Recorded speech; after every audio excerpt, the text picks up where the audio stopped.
Oh, hello! Did you hear that there's a new iPhone in town? It's the iPhone 16 Pro, and the results are incredible. Not that, that's the iPhone 14 Pro. That's garbage. No, the iPhone 16 Pro is mind-blowing. That's also from an iPhone 14 Pro.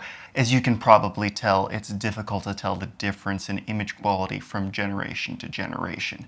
That's why I'm not going to talk about the photo quality of the 16 Pro just yet. The real selling point of the iPhone 16 Pro this year is this. The capture button. On the one hand, it's really cool that you can just click on it at any point and load up the first-party camera, or even assign it to a third-party camera, and it'll even load from the lock screen, so you get capturing photos in seconds. On the other hand, it's a bit, well, it's not just a button, it's also a slider. It's not just a slider, it's also a menu. These are not three separate devices. Okay, so to bring up a menu, you half press twice, then you swipe, and then you half press again in order to pick the option. That sounds simple, but the half press and the double tap together, well, in the last week, there's been more than a few times where I've had to stop and go, wait a minute, how do I bring up the menu again? For a lot of interactions, it just feels more natural to tap on a button on screen than to stop and think, wait, so it's a half press, double tap. It feels very 1.0. I don't know how many people are really going to use the swipe and half press interaction with their camera. I do know that tons of people are going to use it to launch their favorite camera apps. And in that case, why wouldn't you make it a physical outie button? That way you could launch your app while you're pulling your phone from your pocket just by touch. But then I'm starting to describe the action button, which was introduced last year. So what's nice is that Apple's opened this up to third-party developers. So in Halide, we're going to offer some options that feel natural for the dial interaction, like manual focus control. And for people like me who keep accidentally swiping on it, we're also including a lock option. So swiping does nothing until you pick another menu item. Okay, so what's changed in the camera systems? Well, one, the ultra-wide camera now has a 48 megapixel sensor, similar to the wide-angle camera of previous years.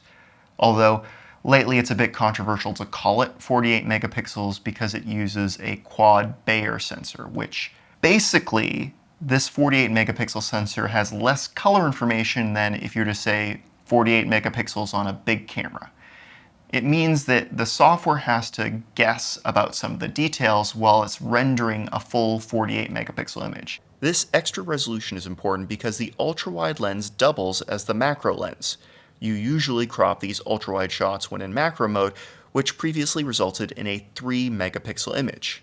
Now, they're kind of 12 megapixels, like the other cameras. Is it actually 48 megapixels? There's interesting debates on the internet, but anecdotally, my macro shots seem sharper. So on the other end of the focal length spectrum is the telephoto lens, and this year, both the Standard Pro and the Pro Max both include a 5x telephoto. This is a lot of camera, and if you aren't experienced, you're going to be challenging yourself to keep your entire subject in frame. Now, 5x is incredible for capturing faraway shots, and if you're doing portrait photography, moving the camera away from your subject creates much more flattering features than shooting with a wide-angle camera up close. You'll run into a nasty problem if you try to capture a photo closer than the telephoto lens's minimum focus distance of 1.35 meters or 4.4 feet. Apple's camera just upscales the 1x lens, giving these blurrier shots. Now, you can't talk about cameras on a phone today without also talking about the performance of the device itself. That's because, well, these devices are more than fast enough for 99% of people, swiping TikTok and swiping Tinder. The real way that you're pushing devices today is in computational photography. Now, in the past, smashing the capture button as you're taking ProRAWs can take several seconds. And on the iPhone 16 Pro, we found that it's half a second or even up to a full second faster than the iPhone 15 Pro. Speaking of smashing a button, why don't you smash that like and subscribe? I'm just kidding, I have dignity. Now, when we gave Kino, our video app, to professional videographers in the last year and asked for their feedback, We were surprised by how many of them were using high frame rates to capture video. So they're going to be really excited to see the 120 frames per second at full 4K and Apple log. You're going to be able to do some really sick stuff. Now there are new photographic styles. Cool? These new photographic styles let you turn off the iPhone's tone mapping for images that look, well, less fake. You do this with this silly two-dimensional control that makes things more complicated than they need to be, but it does look cool. Unfortunately, aside from the tone mapping, you can't undo the iPhone's other strong processing. It looks like Halide Process 0 is still the winner for more natural-looking images. So the question is, should you upgrade to the 16 Pro if you already have a 15 Pro? It depends. Do you have a trust fund? No? Can you expense it because you build camera apps? No? Then you probably shouldn't upgrade. These things are crazy expensive and it's not worth it doing it every year. Now, if you have an iPhone 14 Pro, that's a different story. If you're into pro video, then you should absolutely upgrade just for Apple Log. Apple Log is a game changer. I shot this whole video using Kino, and I've been shooting a ton of videos in the last year, and they stack up against these high-end cameras that cost thousands of dollars. Yes, I said that. If you disagree, leave a comment. It games the algorithm and gets me views. Now, if you're into photography, it's a bit more complicated.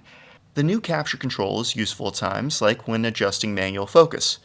It could get better over time with software updates, like the upcoming half press to focus coming to the first-party camera. If you love macro photography, you'll want to upgrade for the added resolution. If you love portrait photography, going from a 3x to 5x will make faces look even better. It's another solid step forward. But if none of this speaks to you, remember, next year's model will be even better, and this will be true until the collapse of capitalism. Thanks, I'm Ben. Had a fun time making this, and buy my stuff.